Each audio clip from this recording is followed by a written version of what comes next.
Hello, alors dans les vidéos précédentes, on a appris ce que sont les voxels, on a configuré ceux qui avaient besoin de l'aide pour les utiliser, et on a appris à créer et à détruire des mondes. On est donc maintenant prêt pour regarder comment l'interface est organisée. Alors tout d'abord, vous remarquerez un certain nombre de points d'interrogation disséminés ça et là dans l'interface. Il s'agit d'infobules de tout le type destinés à nous aider et qui contiennent des explications sur ce qu'on doit savoir pour chaque partie spécifique. Donc par exemple celui-ci contient les touches à utiliser pour les outils de modification manuelle. Clic droit, clic gauche, CTRL Z, etc. Donc n'oubliez pas de jeter un œil à ces tooltips, ils sont parfois très utiles. Ensuite, avant d'attaquer les voxels eux-mêmes, il y a un certain nombre de propriétés générales de notre terrain qu'on va regarder. Ces propriétés sont situées sur la gauche de l'interface et elles représentent donc les propriétés les plus générales du terrain. Donc on a ici la liste des présélections disponibles. Ici on a la liste des outils pour créer et détruire le monde. Ici on a la liste des outils pour activer, désactiver les modifications manuelles. Ici on a un certain nombre de petites choses comme la taille de la brosse, la position et la rotation du terrain dans l'espace. Et puis ici on a le nom du terrain. Alors ce terrain, il peut être sauvegardé en cliquant sur le bouton qui est ici. Quand il est sauvegardé, il apparaît dans la liste qui est à droite, depuis laquelle il peut être soit rechargé, soit supprimé comme ici. D'accord. Alors les sauvegardes sont situées comme d'habitude dans le répertoire de travail de YAG, mes documents MyGame YAS client, et donc en l'occurrence ici voxel.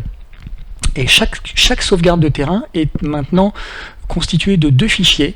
Un fichier suffixé paramètres qui contient les paramètres utilisés pour la génération procédurale du terrain, donc au format texte, format CSV. D'accord, donc il s'agit de tous ces paramètres-là, sauvegardés en format texte. Au passage, c'est exactement la même chose que les donjons, les paramètres sauvegardés en CSV. Et on a un deuxième fichier qui est neuf ici pour les terrains, et qui est suffixé data, et qui contient toutes les modifications manuelles dans un format binaire. Donc ce fichier, si on a fait beaucoup de modifications, peut être beaucoup plus gros que le fichier des paramètres. D'accord ?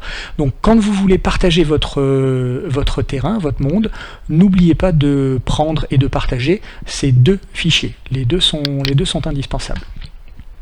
La partie procédurale et la partie manuelle. Ok, on peut maintenant commencer à regarder l'organisation de l'interface pour le terrain. Alors, qu'est-ce que c'est qu'un monde de voxels d'un point de vue visuel? Eh bien, ce monde il est composé de trois parties principales, sa forme, ses couleurs et sa végétation. Et chacune de ces parties peut être modifiée procéduralement ou manuellement. Donc je vais vous montrer tout ça rapidement pour que vous ayez une idée un petit peu visuelle de ce que ça signifie avant qu'on passe aux explications. Donc je vais sélectionner un bruit, on va lui donner une hauteur ici, et puis on va appliquer. Donc vous voyez que en sélectionnant un bruit et puis en lui donnant quelques paramètres, on obtient rapidement un terrain qu'on pourrait encore modifier en changeant les paramètres, mais vous avez l'idée de ce que c'est, ça vous donne l'idée de ce que c'est que la forme.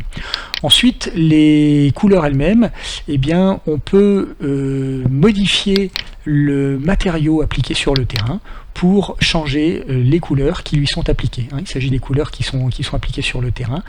Donc vous voyez qu'on peut obtenir vraiment des choses tout à fait différentes, de la neige, du sable, de l'herbe, etc. On va revenir sur le matériau par défaut. Et puis enfin, la végétation. C'est la même chose. Pour le moment, on n'a aucune végétation qui est appliquée sur le terrain. On peut en choisir une et l'appliquer. Et vous voyez que on a ici une petite forêt de palmiers.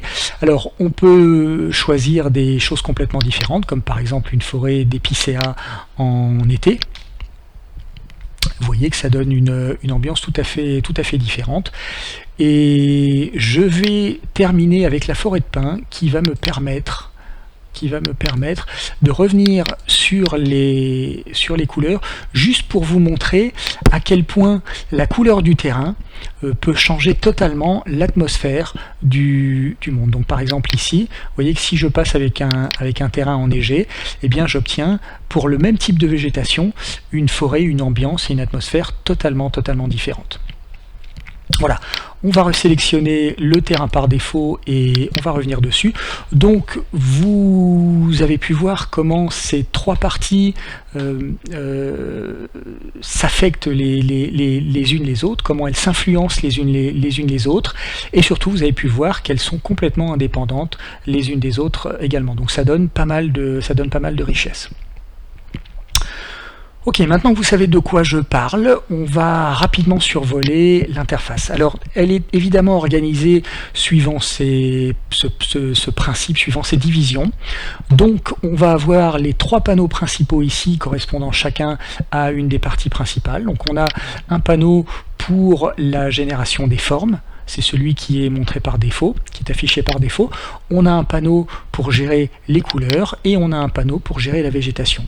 Et puis enfin ici, on a un ensemble de panneaux pour les outils de modification manuelle. Donc il y a un panneau pour chaque outil et on peut par exemple sculpter, peindre, aplatir, niveler, adoucir, etc.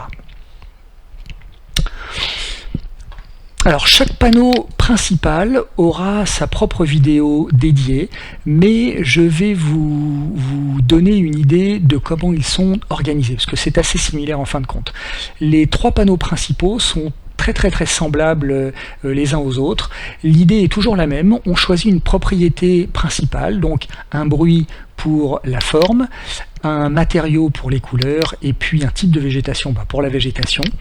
Et ensuite, on a un certain nombre de paramètres qui vont nous permettre de modifier cette propriété principale. Donc avec le bruit, on a des paramètres pour le bruit. Avec le matériau, on a des paramètres pour choisir la proportion de chaque couleur dans le matériau. Et puis avec la végétation, on a des paramètres pour choisir la densité de chaque type de plante. D'accord. Les panneaux pour les outils de modification manuelle contiennent simplement les paramètres pertinents pour chaque outil. Ils peuvent être parfois un petit peu compliqués, comme celui par exemple qui sert pour la sculpture et la peinture, comme vous voyez ici, et parfois ils sont extrêmement simples, comme l'outil pour adoucir qui ne contient qu'un seul paramètre. D'accord ? Voilà, et bien je crois qu'on a fait le tour pour cette vidéo. On a maintenant une idée assez complète de comment les choses sont organisées et je vais pouvoir m'arrêter ici. Donc je vous remercie, merci beaucoup pour avoir regardé la vidéo. J'espère qu'elle vous a plu et comme d'habitude j'espère vous voir dans la prochaine. Si c'est le cas, merci bien, au revoir, ciao.